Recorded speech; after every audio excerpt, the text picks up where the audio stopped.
എല്ലാവർക്കും നമസ്കാരം. നമുക്ക് ഇന്നത്തെ പത്രവിശേഷങ്ങൾ എന്തൊക്കെയാണെന്ന് നോക്കാം. ആദ്യം മാതൃഭൂമി നോക്കാം. ഇതാണ് ഇന്നത്തെ മാതൃഭൂമി പത്രം. മാതൃഭൂമിയുടെ ഏറ്റവും ടോപ്പ് ബാർ എന്ന് പറയുന്നത് ന്യൂഡൽഹി റെയിൽവേ സ്റ്റേഷനിൽ തിക്കും തിരക്കും 15 മരണം എന്നുള്ളതാണ്. പ്രധാനപ്പെട്ട സ്റ്റോറി, മെയിൻ സ്റ്റോറി എന്ന് പറയുന്നത് വെട്ടിലാക്കി വാഴ്ത്തുപാട്ട് എന്നുള്ളതാണ്. അറിയാലോ, ശശി തരൂർ മോദിയെയും പിണറായി വിജയനെയും സ്തുതിച്ചുകൊണ്ടുള്ള ശശി തരൂറിന്റെ ലേഖനങ്ങളും പ്രസ്താവനകളും ഒക്കെയായി ആ സംഭവമാണ് വെട്ടിലാക്കി വാഴ്ത്തുപാട്ട്. പ്രധാനമന്ത്രിയെയും സംസ്ഥാന സർക്കാരിനെയും പുകഴ്ത്തി ശശി തരൂർ എന്നാണ് പറയുന്നത്. കടുത്ത എതിർപ്പുമായി കോൺഗ്രസ് നേതാക്കൾ, തരൂരിന് പിന്തുണയുമായി മുഖ്യമന്ത്രിയും CPM-ഉം. തരൂരിന് അതോടുകൂടി മുഖ്യമന്ത്രിയും CPM-ഉം പിന്തുണയുമായി എത്തുന്നു. നമ്മുടെ AK ബാലൻ ഇന്ന് പറഞ്ഞെന്താണെന്നറിയോ?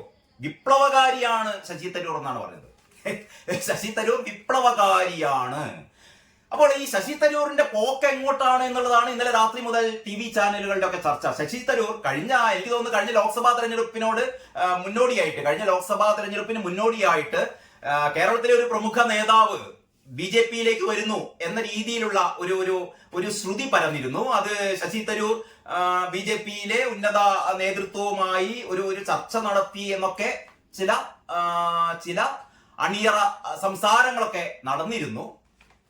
പക്ഷേ വന്നില്ല. ഇപ്പോ ശശി തരൂർ ശ്രമിച്ചുകൊണ്ടിരിക്കുന്നത്, അതായത് ട്രംപുമായി മോദി ചർച്ച നടത്തിയപ്പോൾ കോൺഗ്രസിലെ നേതാക്കന്മാരൊക്കെ, രാഹുൽ ഗാന്ധി ഉൾപ്പെടെയുള്ളവർ മോദിയെ വിമർശിച്ചുകൊണ്ട്, മോദിയുടെ ഈ ട്രംപുമായിട്ടുള്ള ഇടപാടുകൾ ഒക്കെ അതിനെയൊക്കെ വിമർശിക്കുമ്പോൾ ശശി തരൂർ പറയുന്നു, നമ്മുടെ US ഇറക്കുമതിയുമായി ബന്ധപ്പെട്ടിട്ടും അല്ലെങ്കിൽ ഈ പ്രതിരോധ സംവിധാനങ്ങളുമായി ഒക്കെ ബന്ധപ്പെട്ടിട്ടൊക്കെ മോദി നടത്തിയ ചർച്ച വളരെ ശുഭോദർക്കമാണ്. മോദി വളരെ മിടുക്കനാണ്. മോദിയെ ഏറെ അഭിനന്ദിക്കുകയാണ് ശശി തരൂർ. അതേ അവസരത്തിൽ തന്നെയാണ് ശശി തരൂർ എന്ത് ചെയ്യുന്നത്, നമ്മുടെ പിണറായി വിജയനെ നേരിട്ടല്ല, LDF സർക്കാരിനെ, ഇടതുപക്ഷ സർക്കാരിനെ, പ്രത്യേകിച്ചും ഈ വ്യവസായ രംഗത്ത് കേരളത്തിന്റെ ഒരു കുതിപ്പ്. ആ കുതിപ്പ് എന്താണെന്ന് കേരളത്തിലെ നമുക്കാർക്കും അറിയില്ല. കേരളത്തിൽ എന്താണ് വ്യവസായത്തിന്റെ കുതിപ്പ് എന്ന് നമ്മുടെ മന്ത്രി P. രാജീവ് കുറെ കാലമായി പറഞ്ഞുകൊണ്ടിരിക്കുന്നു. ഇവിടെ 3 ലക്ഷം സംരംഭങ്ങൾ, തൊഴിൽ സംരംഭങ്ങൾ, വ്യവസായ സംരംഭങ്ങൾ കേരളത്തിൽ ഉണ്ടായി എന്ന് P. രാജീവ് എന്ന് പറയുന്ന മന്ത്രി കുറെ കാലമായി പാട്ടും പാടി നടക്കുന്നു ഇവിടെ. അങ്ങനെയാണെങ്കിൽ ഒരു നിയോജക മണ്ഡലത്തിൽ ചുരുങ്ങിയത് 2000 ഇതുണ്ടാവണല്ലോ, 2000 സംരംഭങ്ങൾ ഒരു നിയോജക മണ്ഡലത്തിൽ ഉണ്ടാവണം. നിങ്ങളൊക്കെ ഒന്ന് പരിശോധിച്ചാൽ മതി. നിങ്ങളുടെയൊക്കെ നിയോജക മണ്ഡലത്തിൽ കഴിഞ്ഞ 2 വർഷത്തിനുള്ളിൽ എത്ര തൊഴിൽദായകമായ എത്ര സംരംഭങ്ങളാണ്, എത്ര വ്യവസായ സംരംഭങ്ങളാണ് ഉണ്ടായത് എന്ന്. ഞാനിവിടെ ബേപ്പൂർ മണ്ഡലത്തിലാണ് കേട്ടോ. ബേപ്പൂർ മണ്ഡലത്തിൽ 2000 പോയിട്ട് 2 തൊഴിൽ സംരംഭങ്ങൾ ഉണ്ടായ കാര്യം എനിക്കറിയില്ല. ഞാൻ ഉദ്ദേശിക്കുന്നത് വലിയ വ്യവസായ ശാലകളാണ്, വ്യവസായ സംരംഭങ്ങളാണ്, തൊഴിൽദായകമായ വൻ സംരംഭങ്ങളാണ്. അങ്ങനെയുള്ള സംരംഭങ്ങളൊന്നും ഇവിടെ ഞാൻ കണ്ടിട്ടില്ല. പക്ഷെ പറയുന്നത് ഒരു 2000 എണ്ണം തന്നെയെങ്കിലും ഒരു നിയോജക മണ്ഡലത്തിൽ വരണം, എന്നാലേ 3 ലക്ഷത്തിലേക്ക് കണക്കാവുകയുള്ളൂ. അപ്പൊ യഥാർത്ഥത്തിൽ സംഭവിച്ചെന്ന് സുധാകരൻ പറഞ്ഞു. K. സുധാകരൻ വളരെ കൃത്യമായി പറഞ്ഞു എങ്ങനെയാണ് 3000-ന്റെ കണക്ക് എന്ന്. അതായത് നമ്മുടെ നാട്ടിലുള്ള ബാർബർ ഷാപ്പിൽ ഉണ്ടാവുക ഒരു തൊഴിലാളിയാണ്, മുടി വെട്ടുന്ന ഒരു സാധാരണ നമ്മുടെ നാട്ടിൻ പുറത്തെ, വലിയ ബ്യൂട്ടി പാർലർ അല്ല കേട്ടോ പറയുന്നത്, സാധാരണ നമ്മുടെ നാട്ടിൻ പുറത്തെ ഒരു തിരിയുന്ന കസാരയെ കേട്ടിട്ടുള്ള ഒരു പാവം ബാർബർ, അയാൾ ഒരു ചെറിയൊരു കടമുറി വാടകയ്ക്ക് എടുത്തിട്ട് അയാൾ നടത്തുന്ന അയാളുടെ ഒരു ചെറിയ സെറ്റപ്പ്. പിന്നെ കോഴിക്കച്ചവടം, അതിൽ ഒരു ബംഗാളിയായിരിക്കും മിക്കവാറും കോഴീനെ ഇറക്കാനൊക്കെ ഉണ്ടാകുക. ഏതെങ്കിലും ഇവിടുത്തെ നമ്മുടെ നാട്ടിലെ ഏതെങ്കിലും ഒരാൾ തുടങ്ങുന്ന ഒരു കോഴിക്കച്ചവടം. അല്ലെങ്കിൽ പിന്നെ എന്താണ്, പെട്ടിക്കച്ചവടം, ഒരു പെട്ടിക്കട നടത്തുന്ന ആൾക്കാരൊക്കെ ഉണ്ട്. ചെറിയ ഈ സ്കൂളിന്റെ മുന്നിലൊക്കെ ചെറിയ പെട്ടിക്കടകൾ നടത്തുന്ന 2-3 ഓരോ സ്കൂളിന്റെ മുന്നിലും കാണാം ഒരു 4-5 ചെറിയ പെട്ടിക്കടകൾ. അല്ലെങ്കിൽ മറ്റ് ഏതെങ്കിലും ബസ് സ്റ്റോപ്പിന് അടുത്തൊക്കെ ഉണ്ടാവുന്ന പെട്ടിക്കടകൾ. പിന്നെന്താണ്, മീൻ കച്ചവടം, ഏതെങ്കിലും ഒരു ചെറിയ ഒരു സ്റ്റാളിൽ ഒരു മീൻ കട നടത്തുക. അല്ലെങ്കിൽ കുറച്ച് വെണ്ടയും തക്കാളിയും പച്ചമുളകും ഒക്കെ ആയിട്ടുള്ള നടത്തുന്ന ചെറിയൊരു പച്ചക്കറി കച്ചവടം. ടൈലറിംഗ് ഷോപ്പ്, ഏതെങ്കിലും ഒരാൾ ഒരു ഒരു സ്ത്രീയോ പുരുഷനോ ഒരു തയ്യൽ മെഷീനൊക്കെ വാങ്ങിയിട്ട് 1-2 ആൾക്കാർ നടത്തുന്ന ഒരു സംരംഭം. ഇതൊക്കെ നമ്മുടെ നാട്ടിൽ കുറെ കാലമായിട്ടുണ്ട്, വർഷങ്ങളായിട്ടുള്ളതാണ് ഇതൊക്കെ. പക്ഷെ അതൊന്നും ആരും തൊഴിൽദായക സംരംഭങ്ങളായിട്ട് ആരും രജിസ്റ്റർ ചെയ്യാറൊന്നുമില്ല കേട്ടോ. പക്ഷെ സംഭവിച്ചത് എന്താന്ന് വെച്ചാൽ നമ്മുടെ കേന്ദ്ര സർക്കാരിന്റെ ഉദ്യം എന്ന് പറയുന്ന ഒരു SME പരിപാടിയുണ്ട്. അതായത് വളരെ വളരെ സ്മോൾ സ്കെയിൽ ഇൻഡസ്ട്രി പോലുള്ള നമ്മുടെ ഈ തൊഴിൽ സംരംഭങ്ങളെയൊക്കെ നമുക്ക് കേന്ദ്ര സർക്കാരിൽ രജിസ്റ്റർ ചെയ്യാമെന്ന് പറഞ്ഞിട്ട് ഓൺലൈൻ രജിസ്ട്രേഷൻ ആണ് കേട്ടോ. ചെറിയ ഒരു 100-150 രൂപ കൊടുത്തു കഴിഞ്ഞാൽ രജിസ്ട്രേഷൻ നടത്താം. ഏതാനും മിനിറ്റുകൾക്കുള്ളിൽ തന്നെ നമുക്ക് രജിസ്റ്റർ ചെയ്യാം. ഏതാണ്ട് ഒരു 1-2 ആഴ്ചകൾക്ക് തന്നെ അതിന്റെ സർട്ടിഫിക്കറ്റ് ഒക്കെ നമുക്ക് കിട്ടും. അപ്പൊ അത്തരത്തിലുള്ള ഉദ്യം രജിസ്ട്രേഷൻ, ഈ പാവങ്ങളുടെയൊക്കെ വിചാരം ഉദ്യം രജിസ്ട്രേഷൻ നടത്തി കഴിഞ്ഞാൽ എന്തോ കേന്ദ്ര സർക്കാരിൽ നിന്ന് വലിയ സാമ്പത്തിക ആനുകൂല്യങ്ങളൊക്കെ കിട്ടുന്നതാണ്. ഒരു ചുക്കും ഒരു മണ്ണാങ്കട്ടിയില്ല. പക്ഷെ അതിനൊരു ബാങ്ക് ലോണൊക്കെ അപേക്ഷിക്കുന്ന സമയത്ത് നമ്മൾ ഒരു ആധികാരികതയുണ്ട്, അതിന് പ്രത്യേക നമ്പറൊക്കെ കിട്ടും. അപ്പൊ ഉദ്യം രജിസ്ട്രേഷൻ നമ്പർ ഇതാണെന്നൊക്കെ. അപ്പൊ ഞാൻ പറഞ്ഞുകൊണ്ട് വരുന്നത് എന്താ വെച്ചാൽ, നമ്മുടെ നാട്ടില് നേരത്തെ തന്നെയുള്ള ഇത്തരത്തിലുള്ള ഞാൻ നേരത്തെ പറഞ്ഞ പോലുള്ള തട്ടുകടകള്, പെട്ടിക്കടകള്, കോഴിപ്പീടികകള്, മീൻ പീടികകള്, തക്കാളി പീടികകള്, ബാർബർ ഷാപ്പുകള്, ഇത്തരം സംരംഭങ്ങളൊക്കെ 1-2 ആൾക്കാരുള്ള അവരുടെ ഉപജീവന മാർഗത്തിനായി അവർ നടത്തുന്ന ചെറിയ ചെറിയ സംരംഭങ്ങൾ. ഈ സംരംഭങ്ങൾ കഴിഞ്ഞ 2 വർഷമായി ഇതൊക്കെ ഉദ്യം രജിസ്ട്രേഷനിൽ രജിസ്റ്റർ ചെയ്തിട്ട് ഇതിനെയാണ് നമ്മുടെ വ്യവസായ മന്ത്രി പി രാജീവ് പറയുന്നത് കേരളമാകെ മാറിയപ്പാ, കേരളത്തിൽ ബിസിനസ്സുകാരെ കൊണ്ട് വ്യവസായികളെ കൊണ്ടുള്ള തല്ലാണ്. കാരണം വ്യവസായം തുടങ്ങാനുള്ള ഒരു ത്വരേ നമുക്കറിയാലോ. കിറ്റക്സിന്റെ മുതലാളി സാബു എം ജേക്കബിന്റെ കാര്യം നമുക്കൊക്കെ അറിയുന്നല്ലേ. സാബു എം ജേക്കബ് ഇവിടെ നിന്ന് അദ്ദേഹത്തെ ഓടിപ്പിച്ചു കളഞ്ഞു. കാരണം കിറ്റക്സ് എന്ന് പറയുന്നത് ഇന്ത്യയിലെ തന്നെ ഏറ്റവും അഭിമാനകരമായ ഒരു വ്യവസായ സംരംഭമായിരുന്നു. 100 കണക്കിന് ആൾക്കാർക്ക് ജോലി നൽകുന്ന, കിഴക്കമ്പലത്തൊക്കെ പോയ ആളാണ് ഞാൻ കേട്ടോ. കാരണം കിഴക്കമ്പലം എന്ന് പറയുന്ന ആ പ്രദേശമൊക്കെ കാണണം നിങ്ങളൊന്ന്. അവിടെ ഒരു വ്യവസായശാല എങ്ങനെയാണ് ഒരു നാടിനെ മാറ്റിമറിക്കുന്നത് എന്ന് നമുക്ക് നേരിട്ട് കണ്ടാൽ നമ്മൾ അത്ഭുതപ്പെട്ടു പോകും. ഞാൻ അതിലേക്ക് കൂടുതൽ കടക്കുന്നില്ല. ആ സാബു എം ജേക്കബിനെ പുതിയ തൊഴിൽശാല തുടങ്ങുന്നതിൽ നിന്ന് അദ്ദേഹത്തെ കർണാടകയിലേക്ക് ഓടിപ്പിച്ചു, അല്ലെങ്കിൽ മറ്റു സംസ്ഥാനങ്ങളിലേക്ക് ഓടിപ്പിച്ചു. മറ്റു സംസ്ഥാനങ്ങളിലൊക്കെയാണ് അദ്ദേഹത്തിന്റെ തൊഴിൽശാലകൾ, ആയിരക്കണക്കിന് ആളുകൾക്ക് ജോലി നൽകുന്ന തൊഴിൽശാലകളൊക്കെ ഉള്ളത് കേട്ടോ. അപ്പൊ ഞാൻ പറഞ്ഞുകൊണ്ട് വരുന്നത് എന്താ വെച്ചാൽ, ഇവിടെ കേരളത്തിൽ ഒരു തൊഴിൽ സംരംഭം, ഒരു ബസ്, ഒരു പ്രൈവറ്റ് ബസ് തുടങ്ങിയാൽ തന്നെ നിങ്ങളൊന്ന് ആലോചിച്ച് നോക്കണം. നമ്മുടെ പണ്ട് വരവേൽപ്പ് എന്ന് പറയുന്ന സിനിമ നമ്മുടെ മുന്നിലുണ്ടല്ലോ. മോഹൻലാലൊക്കെ അഭിനയിച്ച സത്യനന്ദിക്കാടിന്റെ വരവേൽപ്പ് എന്ന് പറയുന്ന സിനിമ. ആ സിനിമയിലെ സംഭവങ്ങളൊക്കെ ഇപ്പോഴും നടക്കുന്നു. ആകെയുള്ളത് എന്ന് പറഞ്ഞാൽ തൊഴിൽ സമരങ്ങൾ കുറച്ച് കുറഞ്ഞു. തൊഴിൽ സമരങ്ങൾ പറയാൻ കാരണം എന്ന് പറഞ്ഞാൽ സഖാക്കന്മാർ ഇപ്പോൾ തൊഴിലെടുക്കാനൊന്നും പോകുന്നില്ല. കാരണം അതൊക്കെ ബംഗാളികള് ആണ് ഇപ്പം പല സ്ഥലങ്ങളിലും ഇത്തരത്തിലുള്ള തൊഴിലെടുക്കുന്നത്. ഈ പാവങ്ങൾക്ക് സമരം ചെയ്യാൻ അറിഞ്ഞുകൂടാ. അതുകൊണ്ടാണ് ഈ തൊഴിൽ സമരങ്ങൾ കുറച്ച് കുറഞ്ഞത്. ബാക്കി എല്ലാ അലമ്പുകളും ഇപ്പോഴും ഉണ്ട്. നോക്കുകൂലി ഉൾപ്പെടെയുള്ള സംഭവങ്ങൾ ഇപ്പോഴും നമ്മുടെ സംസ്ഥാനത്തുണ്ട്. ഒരു സംരംഭം തുടങ്ങാൻ, ഒരു വ്യവസായ സംരംഭം തുടങ്ങാൻ ഈ മന്ത്രി രാജീവ് പറയുന്നത് 2 മിനിറ്റ് മതി, അല്ല 2 സെക്കൻഡ് മതി എന്നിട്ടാണ് ഈ മനുഷ്യൻ പറയുന്നത് കേട്ടോ. എന്തും വിളിച്ചു പറയാം. മന്ത്രിയായി കഴിഞ്ഞാൽ എന്ത് വേണമെങ്കിലും പറയാം. ഇതൊക്കെ വിശ്വസിക്കുമെന്നാണ് ഈ മണ്ടന്മാരുടെ ഒരു വിചാരം. അപ്പം 2 സെക്കൻഡ് മതി എന്ന് പറയുന്നത്, ഇതൊരു ഓൺലൈനിൽ എന്തോ ഒരു രജിസ്റ്റർ ചെയ്യാനുള്ള സമയമാണ് അത്ര ഈ 2 സെക്കൻഡ്. 2 സെക്കൻഡ് കൊണ്ടൊന്നും 2 സെക്കൻഡ് അല്ല, 2 ദിവസമല്ല, 2 ആഴ്ചയില്ല, 2 മാസമല്ല, 2 വർഷം കഴിഞ്ഞാലും കേരളത്തിൽ ഒരു വ്യവസായം തുടങ്ങാൻ, മര്യാദയ്ക്ക് തുടങ്ങാൻ ഇവരൊന്നും അനുവദിക്കില്ല. പക്ഷെ പറയുന്നത് എന്താണെന്ന് അറിയോ, കേരളം വ്യവസായികളുടെ ഈ വ്യവസായികളുടെ സ്വർഗമാണ് കേരളം. അങ്ങനെയാണ് പറയുന്നത്. 3 ലക്ഷം തൊഴിലവസരങ്ങൾ കഴിഞ്ഞ 2 വർഷത്തിനുള്ളിൽ രണ്ടാം പിണറായി സർക്കാരിന്റെ കാലത്ത് 3 ലക്ഷം തൊഴിലവസരങ്ങൾ ഉണ്ടായെന്ന്. അതാണ് ഞാൻ നേരത്തെ പറഞ്ഞത്. അങ്ങനെയാണെങ്കിൽ ഒരു നിയോജക മണ്ഡലത്തിൽ 2000 തൊഴിൽശാലകൾ ഉണ്ടാവും. 2000 തൊഴിൽശാലകൾ നിങ്ങൾ ആലോചിച്ച് നോക്കിയട്ടെ. ഒരു നിയോജക മണ്ഡലത്തിൽ 2000 തൊഴിൽശാലകൾ എന്ന് പറഞ്ഞാൽ ലോകത്ത് ഇങ്ങനെ ഒരു വ്യവസായ വിപ്ലവം എവിടെയും ഉണ്ടാവില്ല. അങ്ങനെ ഒരു വ്യവസായ വിപ്ലവമാണത്രേ കേരളത്തിൽ. കള്ളത്തരം പറയുന്നതിനൊരു ഉളുപ്പില്ലായ്മ. ഞാൻ പറഞ്ഞുകൊണ്ട് വന്നത്, പി രാജീവ് എന്ന് പറയുന്ന മന്ത്രി പറയുന്ന ആന കള്ളത്തരം ഇത് ഏറ്റു പറഞ്ഞിരിക്കുകയാണ് ഈ വിശ്വപൗരൻ എന്ന് പറയുന്ന ശശി തരൂർ. എന്താണ് ശശി തരൂരിന്റെ ലക്ഷ്യമെന്ന് ഇപ്പോഴും ആർക്കും മനസ്സിലായിട്ടില്ല. കാരണം ശശി തരൂർ, ഞാൻ ഇത് പറഞ്ഞു തുടങ്ങിയ പോലെ, അതായത് നമ്മുടെ കഴിഞ്ഞ ലോക്സഭാ തെരഞ്ഞെടുപ്പ് കാലത്ത് കേരളത്തിലെ കോൺഗ്രസിലെ ഒരു ഉന്നത നേതാവ് ഇതാ BJP-യിലേക്ക് വരാൻ പോകുന്നു എന്ന ഒരു ശ്രുതിയൊക്കെ ഉണ്ടായിരുന്നു. ശശി തരൂരിനെ കുറിച്ചായിരുന്നു അത്. പക്ഷെ അന്ന് നടന്നില്ല. അപ്പൊ ശശി തരൂർ യഥാർത്ഥത്തിൽ എന്താണ് ഉദ്ദേശിക്കുന്നത്? BJP-യിലേക്ക് പോകാനാണോ അതോ CPM-ലേക്ക് പോകാനാണോ? ഏതായാലും കോൺഗ്രസിൽ നിന്നിട്ട് വലിയ കാര്യമൊന്നുമില്ല എന്ന് ശശി തരൂരിന് അറിയാം. കാരണം എന്തായാലും കോൺഗ്രസിന്റെ ഹൈക്കമാൻഡ് ശശി തരൂരിനെ ഹൃദയത്തിൽ ഏറ്റുവാങ്ങിയിട്ടൊന്നുമില്ല. കാരണം അവർക്കൊരു ബാധ്യതയാണ്. ശശി തരൂർ നിലനിർത്തിയെന്ന് വെച്ചാൽ നമുക്ക് എല്ലാവർക്കും അറിയാലോ. ഇപ്പൊ തിരുവനന്തപുരം മണ്ഡലം കഴിഞ്ഞ തവണ നമ്മുടെ രാജീവ് ചന്ദ്രശേഖർ ജയിക്കേണ്ടതായിരുന്നു, കഷ്ടിച്ച് കടന്നുകൂടിയതാണ് ശശി തരൂർ.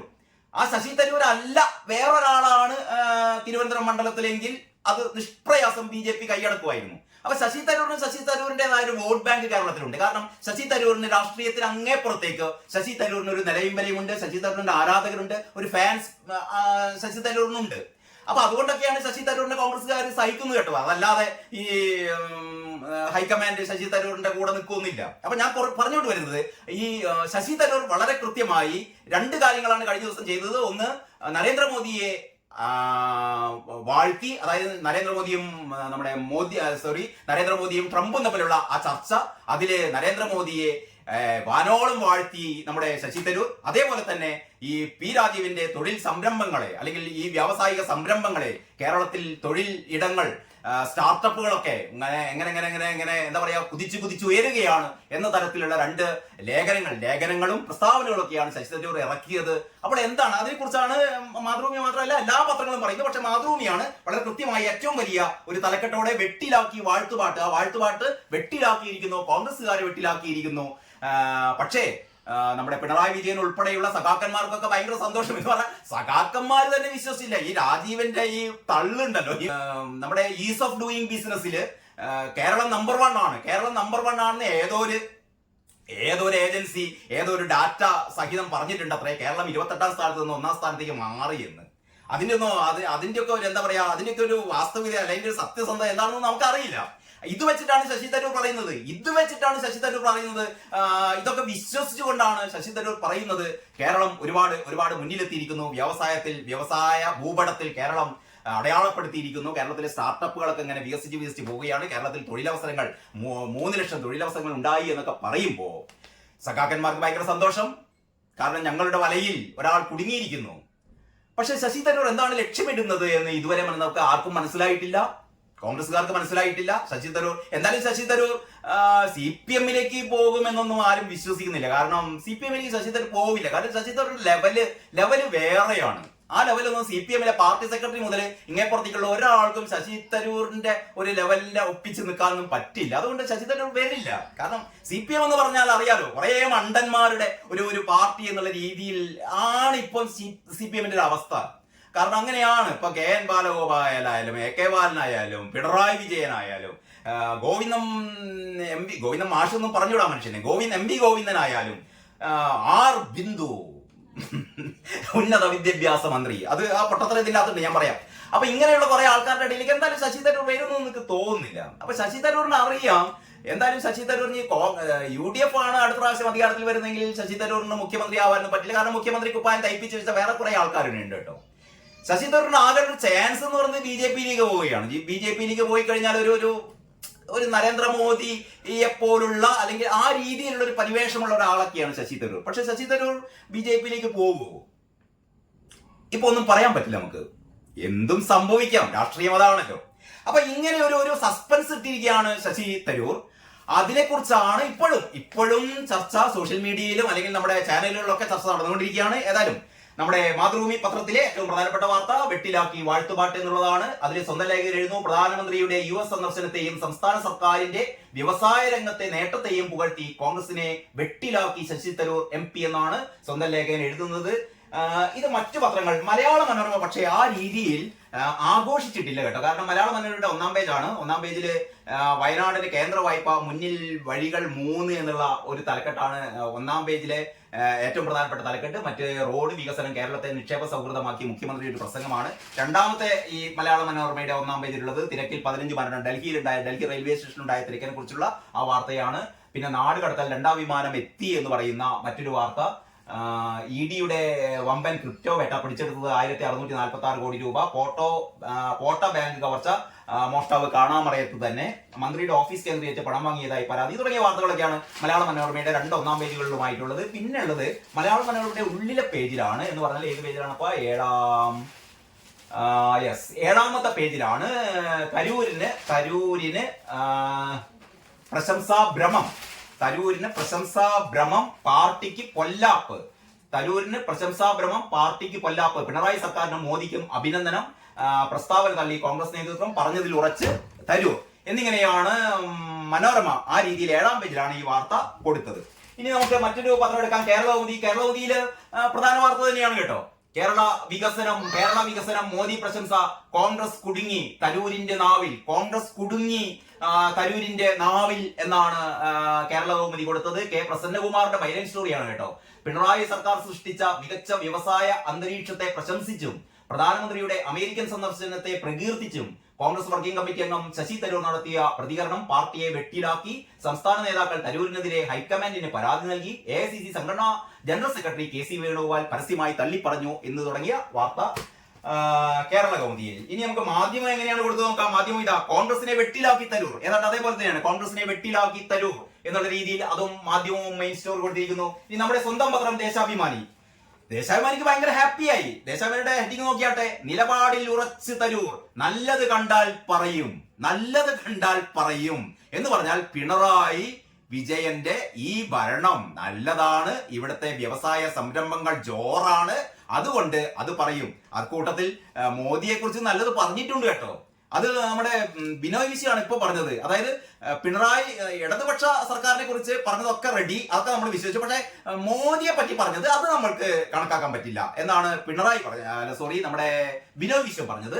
അപ്പം ദേശാഭിമാനിയുടെ തലക്കെട്ട് നല്ലത് കണ്ടാൽ പറയുമെന്നാണ്. രാഷ്ട്രീയ അതീതമായി കേരളത്തിനായി ചിന്തിക്കണം, നിക്ഷേപം ആകർഷിക്കാനുള്ള നടപടികൾക്ക് പിന്തുണ, ലേഖനം വസ്തുതകളുടെ അടിസ്ഥാനത്തിൽ, കണക്ക് ഏതെന്നറിയാൻ പ്രതിപക്ഷ നേതാവ് ലേഖനം വായിക്കണം എന്നൊക്കെയാണ് ശശി തരൂർ പറയുന്നത്. ആ രീതിയിൽ അർമാദിക്കുകയാണ് ദേശാഭിമാനി. അപ്പൊ ഇങ്ങനെയാണ് ഏറ്റവും പ്രധാനപ്പെട്ട ഈ വാർത്ത നമ്മുടെ ഈ 5 പത്രങ്ങൾ കൈകാര്യം ചെയ്തത്. ഇനി അതിലെ രണ്ടാമത്തെ ഏറ്റവും പ്രധാനപ്പെട്ട വാർത്ത കഴിഞ്ഞാൽ മറ്റൊരു പ്രധാനപ്പെട്ട വാർത്ത എന്ന് പറയുന്നത് കഴിഞ്ഞ ദിവസത്തെ അനധികൃത കുടിയേറ്റം, 119 കുടിയേറ്റക്കാരുമായി 2ാം US വിമാനം അമൃത്സറിലെത്തി. ഞാൻ കഴിഞ്ഞ ദിവസമൊക്കെ പറയാൻ ആഗ്രഹിച്ച ഒരു കാര്യമാണ്. ഇപ്പോഴും ഇന്നത്തെ പ്രധാനപ്പെട്ട വാർത്താ ചാനലുകളിലൊക്കെ വന്നുകൊണ്ടിരിക്കുന്നത് 2ാമത്തെ വിമാനവും എത്തി. 119 കുടിയേറ്റക്കാരുമായി 2ാം US വിമാനം അമൃത്സറിൽ എത്തിയെന്നും ഈ 2ാമത്തെ വിമാനത്തിലും ഈ അനധികൃത കുടിയേറ്റക്കാരെ കൊണ്ടുവന്നത് കൈക്ക് വിലങ്ങിട്ടാണ്, കാലിന് ചങ്ങലയിട്ടാണ് എന്നാണ് പറയുന്നത്. സ്ത്രീകളെയും കുട്ടികളെയും ഒഴിവാക്കിയിരുന്നു. ഇത് ഇപ്പോഴും സോഷ്യൽ മീഡിയയിലൊക്കെ ഇപ്പോഴും അതായത് നരേന്ദ്രമോദിയും ട്രംപുമായിട്ടുള്ള ഈ ചർച്ചയ്ക്കിടയിൽ നരേന്ദ്രമോദി ഇത് പറഞ്ഞില്ല. അതായിരുന്നു ഇവരുടെ ഏറ്റവും വലിയ സങ്കടം. നമ്മുടെ കോൺഗ്രസുകാരുടെയും CPM-കാരുടെയും ഒക്കെ എന്ന് പറഞ്ഞാൽ നമ്മുടെ ഇയാളോട് പറയേണ്ടിയിരുന്നു. ആരോട് പറയേണ്ടിയിരുന്നു? ട്രംപിനോട് പറയേണ്ടിയിരുന്നു, നിങ്ങൾ ഇങ്ങനെ നമ്മുടെ ആൾക്കാരെ കൈക്കും കാലിനും ചങ്ങലയിട്ട് കൊണ്ടുവരുന്നത് ശരിയായില്ല എന്ന് ട്രംപിനോട് പറഞ്ഞില്ല. മോദി ട്രംപിനോട് പറയില്ല, നമുക്കറിയില്ലേ. കാരണം നിങ്ങളൊന്ന് ആലോചിച്ച് നോക്കിയാട്ടെ. അതായത് ഒരു രാജ്യത്തേക്ക് അനധികൃതമായി കടക്കുക, ഈ കൊണ്ടുവരുന്ന ആൾക്കാരെ മുഴുവനും കൈക്ക് ചങ്ങലിടാതെ പിന്നെ എങ്ങനെ കൊണ്ടുവരേണ്ടത്? ഏറ്റവും പുതിയ വാർത്ത എന്താണെന്നറിയോ? ഈ 2ാം തവണ കൊണ്ടുവന്ന ഈ 119 2ാം തവണ ഇന്ന് കൊണ്ടുവന്ന 119 ആൾക്കാരിൽ 2 പേർ കൊലപാതകികളായിരുന്നു. ഇവിടെ കൊലപാതകം നടത്തിയിട്ട് പോയ ആൾക്കാരാണ്. ഇവിടുന്ന് കൊലപാതകം നടത്തിയിട്ട് അമേരിക്കയിലേക്ക് കള്ള പാസ്പോർട്ട് അടിച്ചിട്ട് അവിടെ ഒരു രേഖകളില്ലാതെ പോയ ആൾക്കാരാണ് ഇങ്ങോട്ട് തിരിച്ചയച്ച ഈ 2 ആൾക്കാർ. അപ്പോൾ ഇങ്ങനെ പോയ കൊലപാതകികള്, മറ്റക്രമികള്, ആര് എന്ത് എന്നൊന്നും അറിയാത്ത ഒരു രാജ്യത്തേക്ക് കടക്കുന്ന, സാധാരണ രീതിയിൽ അമേരിക്കയിൽ അവിടെ പൗരത്വം ലഭിക്കണമെങ്കിൽ അതിൻ്റെതായ നിയമങ്ങളുണ്ട്, അതിൻ്റെതായ രേഖകൾ സമർപ്പിക്കണം. അപ്പൊ അമേരിക്കയിൽ ഒരാൾക്ക് പോകണമെങ്കിൽ അമേരിക്ക നിഷ്കർഷിക്കുന്ന നിയമങ്ങളൊക്കെ പാലിക്കണം. ആ രേഖകളൊക്കെ പാലിച്ചുകൊണ്ട് ഒരുപാട് ആൾക്കാർ പോകുന്നുണ്ട്. അങ്ങനെ പോയ ആൾക്കാരെ മുഴുവനും മണ്ടന്മാരാക്കിയിട്ട് ഇവിടെ കുറെ ആൾക്കാർ അനധികൃതമായി പോകുക എന്ന് പറഞ്ഞാൽ ക്രിമിനൽ കുറ്റമാണ്. ക്രിമിനൽ കുറ്റമായതുകൊണ്ട് അമേരിക്ക തീർച്ചയായും ഇത്തരത്തിലുള്ള ആൾക്കാരെ എന്ത് ചെയ്യും? അവരുടെ ക്രൈം ചട്ടങ്ങൾ അനുസരിച്ച്, അവരുടെ ക്രിമിനൽ ചട്ടങ്ങൾ അനുസരിച്ച് കൈക്കോ കാലിനോ ചങ്ങലക്കിടും, അതിൻ്റെതായ നിയമ നടപടികളൊക്കെ എടുക്കും. അത് നമുക്ക് എങ്ങനെ ചോദ്യം ചെയ്യാനാവുക? നമ്മുടെ രാജ്യത്ത് ഞാനൊന്ന് ചോദിക്കട്ടെ, നമ്മുടെ രാജ്യത്ത് നമ്മുടെ വീടിനടുത്ത് ഒരു ഉഗാണ്ടയിൽ നിന്നോ അല്ലെങ്കിൽ വേറെ ഏതെങ്കിലും രാജ്യത്ത് നിന്നോ ഒരാൾ വന്ന് താമസിക്കുന്നു, അല്ലെങ്കിൽ ഒരു കുടുംബം വന്ന് താമസിക്കുന്നു. നമുക്കറിയില്ല ഇവർ ആരാണ്, എന്താണ്, ഒരു പാസ്പോർട്ടും ഇല്ല, ഒരു വിസയും ഇല്ല, ഒരു രേഖയും ഇല്ലാത്ത ഒരു 4 ആൾക്കാർ വന്ന് താമസിക്കുകയാണെങ്കിൽ നമ്മൾ എല്ലാ ദിവസവും ഇവരെ പോയി ചുംബിക്കുകയാണ് ചെയ്യുക? ഇവരെ പോയി കണ്ട് നമ്മൾ മഹത്വവൽക്കരിക്കുകയാണ് ചെയ്യുക? ഇവർക്ക് സ്തുതിപ്പാട്ട് പാടുകയാണ് ചെയ്യുക? ഇവരെ പിടിച്ചുകൊണ്ട് പോലീസിൽ ഏൽപ്പിക്കൂലേ?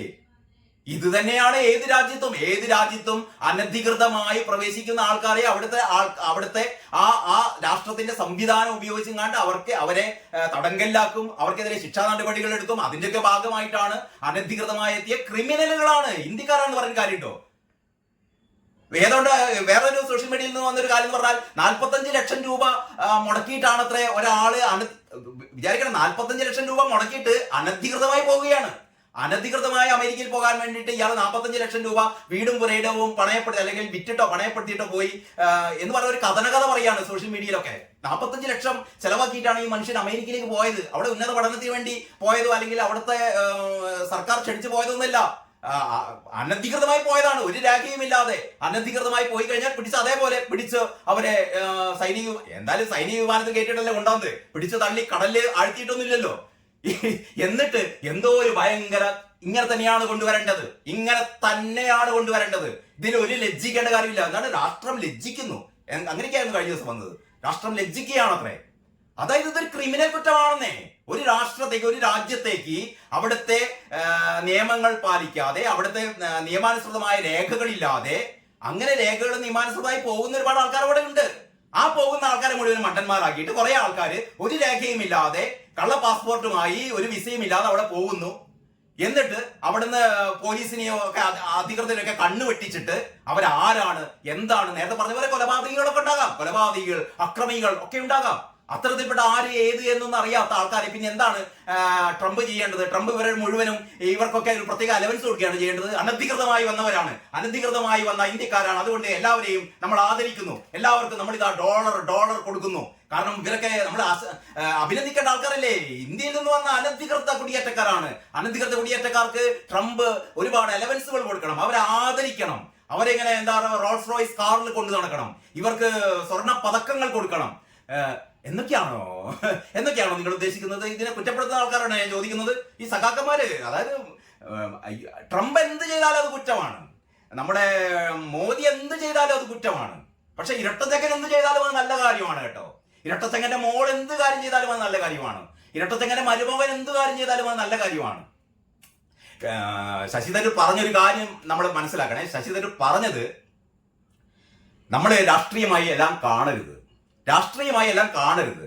മോദി സർക്കാർ നല്ല കാര്യം ചെയ്യുമ്പോൾ നമ്മൾ അഭിനന്ദിക്കണം, അല്ലെങ്കിൽ മോദി ചെയ്യുന്നത് മുഴുവനും തകരാറാണെന്ന് പറയാൻ നടക്കാൻ പറ്റുമോ? അതേപോലെ പിണറായി സർക്കാർ ചെയ്യുന്ന നല്ല കാര്യങ്ങൾ നമ്മൾ അഭിനന്ദിക്കണം. ഞാൻ ആ കാര്യത്തില് ശശി തരൂരിന്റെ പക്ഷത്താണ് കേട്ടോ. ശശി തരൂർ പറഞ്ഞത് ശരിയാണ്, 100% ശരിയാണ്. നമ്മളങ്ങനെ ഈ ഒരു അന്ധമായ രാഷ്ട്രീയ വിരോധമൊന്നും കാണിച്ചു നടക്കേണ്ട കാര്യമില്ല. പിണറായി സർക്കാർ നല്ല കാര്യങ്ങൾ ചെയ്താൽ നമ്മൾ അനുമോദിക്കണം, സ്തുതിക്കണം, ഒക്കെ ചെയ്യണം. നരേന്ദ്രമോദിയെയും അതേപോലെ ചെയ്യണം. പക്ഷേ ശശി തരൂർ ചെയ്തൊരു അബദ്ധം എന്താണെന്ന് അറിയോ? അതായത് ഈ 3 ലക്ഷം പേർക്ക് 3 ലക്ഷം തൊഴിൽ സംരംഭങ്ങൾ ഇവിടെ ഉണ്ടായി എന്ന് പറയുന്ന ഒരു കള്ളത്തരം ഈ പാവ മനുഷ്യൻ വിശ്വസിച്ചു പോയി. ഇവിടുത്തെ കൊച്ചുകുട്ടികൾ പോലും വിശ്വസിക്കില്ല. ഈ മനുഷ്യൻ എങ്ങനെയാണത് വിശ്വസിച്ചത് എനിക്കറിയില്ല. അതിനുശേഷം ശശി തരൂർ ഈ മീഡിയകളോട് സംസാരിക്കുന്നത് കേട്ടു. ശശി തരൂർ പറയുന്നത് ഏതൊരു ഏജൻസി നൽകിയ വിവരങ്ങൾ, അവരുടെ ഡാറ്റ, ആ ഡാറ്റക്കൊക്കെ എന്ത് ആധികാരികതാണേ. നിങ്ങൾ വിശ്വസിക്കുന്നുണ്ടോ? കേരളമാണ് ഇന്ത്യയിൽ ഏറ്റവും ഈസി ഓഫ് ഡൂയിങ് ബിസിനസ് ചെയ്യാൻ ഏറ്റവും അനുഗുണമായ, ബിസിനസ്സുകാരോട്ട് വരുമ്പോഴത്തേക്കുണ്ടല്ലോ. അതുകൊണ്ടാണ് കിറ്റക്സ് മുതലാളി ഓടിപ്പാഞ്ഞത് ഇവിടുന്ന്. സാബുവൻ ജേക്കബ് സ്ഥലം വിട്ടത് ആ ഒരു ബിസിനസ് ചെയ്യാനുള്ള ആൾക്കാരെ മുഴുവനും നമ്മുടെ കേരളം ഇങ്ങനെ മാറോടണയ്ക്കുന്നത് കേട്ടപ്പോൾ വേണ്ട എന്ന് വെച്ചിട്ട് ഈ മുതലാളി മാത്രമല്ല, കേരളത്തിൽ ഒരുപാട് ബിസിനസ് ചെയ്യുന്ന ആൾക്കാർ മുഴുവനും അവരുടെ പുതിയ ബിസിനസ്സുകളൊക്കെ മറ്റു സംസ്ഥാനങ്ങളിലേക്ക് പറിച്ചു നടുകയാണ്. അതിനൊക്കെ അർത്ഥം എന്ന് പറഞ്ഞാൽ കേരളം ഒട്ടും ബിസിനസ് ചെയ്യാൻ അനുകൂലമായ സ്ഥലമല്ല എന്നുള്ളത് തന്നെയാണ്. അപ്പോൾ ഇങ്ങനെയുള്ള ഒരു അവസരത്തിലാണ് ശശി തരൂരിന്റെ ഈ ഒരു സംഭവം വന്നത്. ഞാനിപ്പോ ഏറ്റവും അവസാനം പറഞ്ഞത് നമ്മുടെ ഈ കുടിയേറ്റക്കാരെ സംബന്ധിച്ചതാണ്. അപ്പൊ അനധികൃത കുടിയേറ്റക്കാർ ഇനി 3ാം തവണയും വരുന്നുണ്ട്. ഇവരൊക്കെ ചങ്ങലക്കിട്ട് കൊണ്ടുവരും. ആരും ഇതിനു പറ്റി കണ്ണീരൊഴിക്കണ്ട. ഇത്തരത്തിൽപ്പെട്ട ആൾക്കാർ മുഴുവൻ ക്രിമിനലുകളാണ് എന്ന് പറഞ്ഞാൽ നിയമം തെറ്റിക്കുന്ന ആൾക്കാരെ ഇങ്ങനെ തന്നെയാണ് കൈകാര്യം ചെയ്യേണ്ടത്. അപ്പോൾ ഇതാണ് മാതൃഭൂമിയിലെ 2ാമത്തെ സ്റ്റോറി. അല്ല, മിക്കവാറും മറ്റു പത്രങ്ങളൊക്കെ ചെയ്തത് ഇതേ രീതിയിൽ തന്നെയാണ്. മറ്റൊന്ന് മാധ്യമത്തിന്റെ വാർത്ത, 116 ഇന്ത്യക്കാരുമായി US വിമാനത്തി. മാധ്യമവും കണ്ണീരെടുക്കുന്നുണ്ട് ഇവരെ ചങ്ങലക്കിട്ട് കൊണ്ടുവന്നതിൽ. പിന്നെ മറ്റൊരു ഏറ്റവും പ്രധാനപ്പെട്ട വാർത്ത എന്ന് പറയുന്നത്, കേന്ദ്രത്തെ സമീപിക്കാൻ കേരളം വായ്പ പോരാ, ഗ്രാന്റും വേണം. അതാണ് കഴിഞ്ഞ ദിവസത്തെ ഏറ്റവും പ്രധാനപ്പെട്ട ഒരു വാർത്ത കേട്ടോ. അതായത് 529 കോടി അല്ലെ? യെസ്, 529.50 എന്ന് പറഞ്ഞാൽ 529 കോടി 50 ലക്ഷം രൂപ കേരളത്തിന് കാപെക്സ് ഗ്രാന്റ് ആയിട്ട് കേന്ദ്രം അനുവദിച്ചിരിക്കുന്നു. അതാണ് 50 വർഷം കഴിഞ്ഞ് മാത്രം തിരിച്ചടച്ചാൽ മതി. ഈ ഒരു ഇത് ശരിക്ക് വായ്പ ഒന്നും പറയണ്ട. ഇതിന്റെ പേരിൽ സഖാക്കൾ എന്തിനാണ് ഒച്ചപ്പാട് ഉണ്ടാക്കുന്നത് എനിക്ക് മനസ്സിലായില്ല. അതായത് നിങ്ങൾക്ക് 530 കോടി രൂപ തരാം മുണ്ടക്കൈ ചൂരൽമല പ്രദേശത്തെ ഈ പുനരധിവാസ അനുബന്ധ പ്രവർത്തനങ്ങൾക്ക് വേണ്ടി നിങ്ങൾ ആവശ്യപ്പെട്ട പോലെ 530 കോടി രൂപ തരുന്നു. എന്നിട്ട് നിങ്ങളത് എന്താണ് ചെയ്യേണ്ടത്? നിങ്ങൾ ചെയ്യേണ്ടത് അതൊരു 50 വർഷത്തിന് ശേഷം 50 വർഷം കഴിഞ്ഞിട്ട്, പലിശയൊന്നും വേണ്ട, പലിശയൊന്നും ഇല്ലാതെ 50 വർഷം കഴിഞ്ഞിട്ട് തിരിച്ചു തന്നാൽ മതി എന്ന് പറയുന്നു. ഇതിനെന്തിനാണ് അങ്കലാപ്പ് കൂട്ടുന്നത്? കെ എൻ ബാലഗോപാലും പിണറായി വിജയനും 50 കൊല്ലം കഴിഞ്ഞിട്ട് ഇത് തിരിച്ചടയ്ക്കേണ്ട കാര്യമാണോ? ഈ 50 കൊല്ലം കഴിഞ്ഞിട്ട് പക്ഷെ കേരളം ഭരിക്കുന്നത് BJP ആയിരിക്കാം, അല്ലെങ്കിൽ കോൺഗ്രസ് ആയിരിക്കാം, അല്ലെങ്കിൽ ഈ ഇരട്ടച്ചങ്ങന്റെ പാർട്ടി തന്നെയായിരിക്കാം. നമ്മുടെ വീണയുടെ പേരക്കുട്ടികളോ റിയാസിന്റെ പേരക്കുട്ടികളോ ഒക്കെ ആയിരിക്കാം കേരളം ഭരിക്കുന്നത്. അതേപോലെ ഒരുപക്ഷെ നരേന്ദ്രമോദിക്ക് പകരം അന്ന് ഇന്ത്യ ഭരിക്കുന്നത് സഖാക്കളായിക്കൂടെ? ഇപ്പൊ ആകെ 3-4 പേരല്ലേ ഉള്ളൂ. 543 അംഗ പാർലമെന്റിൽ നമ്മുടെ ഇടതുപക്ഷം എന്ന് പറയുന്നത് എത്രയാണ്? 4 പേര്. ആ 4 പേരിൽ ചിലപ്പോൾ 400 മാറാം. അങ്ങനെയാണെങ്കിൽ CPM ഇന്ത്യ ഭരിക്കും. അന്നത്തെ കാലത്ത് വേണമെങ്കിൽ ഇത് എഴുതി തള്ളാന്നേ, ഈ ഇത്ര തരണ്ട, കേരളം എത്ര തരണ്ടെന്ന് അവർക്ക് എഴുതി തള്ളാം എന്ന് പറഞ്ഞാൽ ഒരു കാര്യവുമില്ലാതെ കേന്ദ്രം എന്ത് ചെയ്തു കഴിഞ്ഞാലും അതിനെതിരെ പറയുക എന്നുള്ള ഒരു രീതിയാണ് അവലംബിച്ചത്. ഏതായാലും അതിന് നമ്മുടെ മനോരമയുടെ ഒരു തലക്കെട്ട്, അല്ലെങ്കിൽ മനോരമയുടെ മെയിൻ സ്റ്റോറി അതായിരുന്നു. മനോരമ പറയുന്നത് വയനാടിന് കേന്ദ്ര വായ്പ മുന്നിൽ വഴികൾ 3 എന്നാണ്. മുന്നിൽ വഴികൾ 3 എന്ന് പറഞ്ഞ ഈ കേന്ദ്ര വായ്പ കിട്ടിയത് സംബന്ധിച്ച്, കേന്ദ്ര വായ്പയെ സംബന്ധിച്ച് ഉത്കണ്ഠകളൊന്നും വേണ്ട. കാരണം ഡിപ്പോസിറ്റ് വർക്കിന് തുക കൂടുതൽ സമയം തേടുന്നതും നിയമ വഴിയും പരിഗണനയിൽ നിങ്ങൾ 3 മാർഗങ്ങളുണ്ട് എന്ന് പറഞ്ഞാൽ കേന്ദ്രത്തോട് ആവശ്യപ്പെടാം.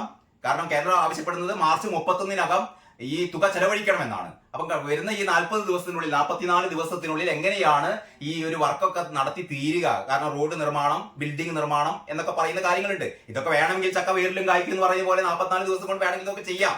കാരണം ഈ കേന്ദ്രം ഇത്രയും തുക അനുവദിച്ചിട്ട് 4 ദിവസം കഴിഞ്ഞിട്ടാണ് നമ്മളത് കിട്ടി എന്ന് പറയുന്ന ഈ വകുപ്പ് അധ്യക്ഷന്മാരുടെ ഒരു ചർച്ച വിളിച്ചു കൂട്ടിയത് 4 ദിവസം കഴിഞ്ഞിട്ടാണ്. നമ്മൾക്ക് മുണ്ടക്കൈ ചൂരൽമല ഉരുൾപൊട്ടൽ നടന്നു കഴിഞ്ഞിട്ട് ഇപ്പൊ ഏതാണ്ട് 8 മാസമാകുന്നു. ജൂലൈ മാസത്തിലാണ് ഈ സംഭവം ഉണ്ടാകുന്നത്. July, August, September, October, November, December, ജനുവരി, ഫെബ്രുവരി 8 മാസമാകുന്നു. ഇനിയിപ്പം 3-4 മാസം കഴിഞ്ഞാൽ വാർഷികമായി. ഇതുവരെ ആ നെടുമ്പാല എസ്റ്റേറ്റും മറ്റേ രണ്ടാമത്തെ കൽപ്പറ്റയിലെ എസ്റ്റേറ്റ് ഒന്നും ഇതുവരെ ഏറ്റെടുത്തിട്ട് കൂടിയില്ല. അവിടെ എന്നാണ് ഈ ടൗൺഷിപ്പ് നിർമ്മിക്കാമെന്ന് നമുക്ക് ആർക്കും അറിയില്ല. ഇപ്പൊ ഏതാണ്ട് 253 പേർക്ക് എന്നൊക്കെയാണ് പറയുന്നത്. അത് ആൾക്കാർക്ക് അതൊന്നും വേണ്ട ഇപ്പൊ. കാരണം 15 ലക്ഷം രൂപ കിട്ടിക്കഴിഞ്ഞാൽ ഞങ്ങൾ എങ്ങോട്ടെങ്കിലും പോകാം എന്നൊക്കെ പറഞ്ഞ ആൾക്കാർ പിന്നാലെ നടക്കുകയാണ് അത്രേ. മാത്രമല്ല അവർക്ക് പുറത്തുള്ള ഏജൻസികൾ വീട് നിർമ്മിച്ചു കൊടുക്കാന്ന് പറയുന്നത്. എനിക്ക് തോന്നുന്നത് പിണറായി സർക്കാരിന് ഈ ഒരു ദുരന്തം നടന്നത് ലാഭമാണ്. കാരണം ഇപ്പം കിട്ടിയ 530 കോടിയെ ഇപ്പം കിട്ടിയ 530 കോടി, പിന്നെ ഒരു 120 കോടി SDRF എടുത്തോളം പറയുന്നത്. SDRF 120 കോടി എടുത്തോളം പറയുന്നത്. അപ്പൊ ഈ 530-ഉം ഒരു 120-ഉം പിന്നെ 750 കോടി രൂപ ബാൽഗോപാൽ നമ്മുടെ ബജറ്റിൽ കൊടുത്തിട്ടുണ്ട്. പിന്നെ നമ്മളെല്ലാവരും കൈയയച്ച് സംഭാവന നൽകിയ മുഖ്യമന്ത്രിയുടെ ദുരിതാശ്വാസ നിധിയിൽ ഒരു 750 കോടി, 750 കൂടുതലുണ്ടെന്നാണ് തോന്നുന്നത്, 750 കോടി ഉണ്ട്. അപ്പൊ 750 1500 ഈ പറയുന്ന 530-ഉം 2030, 2030-ഉം 1200-ഉം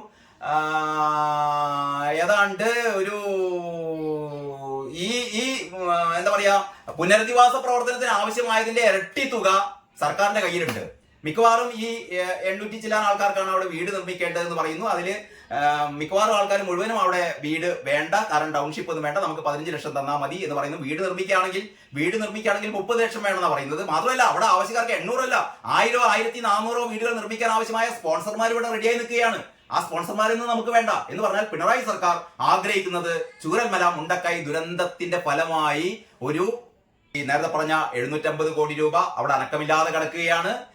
ബഡ്ജറ്റിൽ പറഞ്ഞ 750 കോടി രൂപ അനക്കമില്ലാതെ കിടക്കുകയാണ്. ഈ 120 കോടി രൂപ എന്നോ കഴിഞ്ഞ മാസം തുടക്കത്തിൽ എങ്ങാനാണ് ഹൈക്കോടതി പറഞ്ഞത് 120 കോടി രൂപ SDRF എടുത്തോളാൻ. അത് ഇതുവരെ എടുത്തിട്ടില്ല. പിന്നെയാണ് ഏറ്റവും പുതിയ ഈ 530 കോടി രൂപ. അങ്ങനെ ഏതാണ്ട് ഇത്തരത്തിലുള്ള 2000 ചില്ലാൻ കോടി രൂപ ഈ ദുരിതാശ്വാസത്തിന്റെ പേരിൽ നമ്മുടെ കൈവശം ഇരിക്കുകയാണ്, സർക്കാരിന്റെ കൈവശം ഇരിക്കുകയാണ്. ഇതൊന്നും സർക്കാർ ചെലവാക്കാൻ ഉദ്ദേശിക്കുന്നില്ല. നമ്മൾ ഓരോ ദിവസവും ഇങ്ങനെ പാട്ട് പാടും, കേന്ദ്രം സഹായിക്കുന്നില്ലേ എന്ന്. അപ്പോൾ ഇങ്ങനെയൊക്കെയാണ് ഏറ്റവും പ്രധാനപ്പെട്ട വാർത്തകൾ നമ്മൾ കൈകാര്യം ചെയ്തത്. നമ്മൾ ഏതായാലും വരും ദിവസങ്ങളിലും ഏറ്റവും ചർച്ചാ വിഷയമാകാൻ പോകുന്നത് നമ്മുടെ ശശി തരൂർ എങ്ങോട്ട് എന്നുള്ളതാണ്. എനിക്ക് തോന്നുന്നത് ശശി തരൂറിന്റെ കണ്ണ് BJP-യിലേക്ക് തന്നെയാണ്. അല്ലാതെ ശശി തരൂറിന് കോൺഗ്രസിൽ നിന്നുകൊണ്ട് കോൺഗ്രസിന് ഏതായാലും അടുത്ത കാലത്തൊന്നും ശശി തരൂരിന്റെ ഒരു ജീവിതകാലത്തൊന്നും കോൺഗ്രസിന് കേന്ദ്രത്തിൽ അധികാരം തിരിച്ചു പിടിക്കാൻ പറ്റുമെന്ന് എനിക്ക് തോന്നുന്നില്ല. അതുകൊണ്ട് ശശി തരൂർ കോൺഗ്രസിൽ നിന്നിട്ട് പ്രത്യേകിച്ച് കാര്യമൊന്നുമില്ല. പിന്നെ CPM-ൽ നിന്നിട്ട് നേരത്തെ പറഞ്ഞ പോലെ CPM-ല് എന്തായാലും അടുത്ത തവണ CPM അധികാരത്തിൽ വരുമോ എന്ന് ചോദിച്ചാൽ നമുക്ക് ഉറപ്പിച്ച് പറയാൻ പറ്റില്ല. കോൺഗ്രസ് വരുമോ UDF വരുമോ എന്ന് ചോദിച്ചാലും ഉറപ്പിച്ച് പറയാൻ പറ്റില്ല. മാത്രമല്ല UDF വരികയാണെങ്കിൽ തന്നെ ഒരുപാട് മുഖ്യമന്ത്രി മോഹികൾ അതിന്റെ അകത്തുണ്ട്. ശശി തരൂരിന് അതിന്റെ അകത്ത് നിന്നിട്ട് കാര്യമില്ല. അപ്പൊ ശശി തരൂർ ഇങ്ങനെ ഒരു നിലപാട് കൈക്കൊണ്ടത് എന്തുകൊണ്ടാണ് എന്നുള്ളതിന് വരും ദിവസങ്ങളിൽ കുറേയും കൂടി ഒരു വ്യക്തത കൈവരുമെന്നാണ് ഞാൻ കരുതുന്നത്. ഏതാണ് ഇതൊക്കെയാണ് ഇന്നത്തെ പത്രത്തിലെ ഏറ്റവും പ്രധാനപ്പെട്ട വാർത്തകൾ എന്ന് പറയുന്നത്. നമുക്ക് ബാക്കി കാര്യങ്ങൾ അടുത്ത ദിവസം ചർച്ച ചെയ്യാം. എല്ലാവർക്കും നന്ദി, നമസ്കാരം.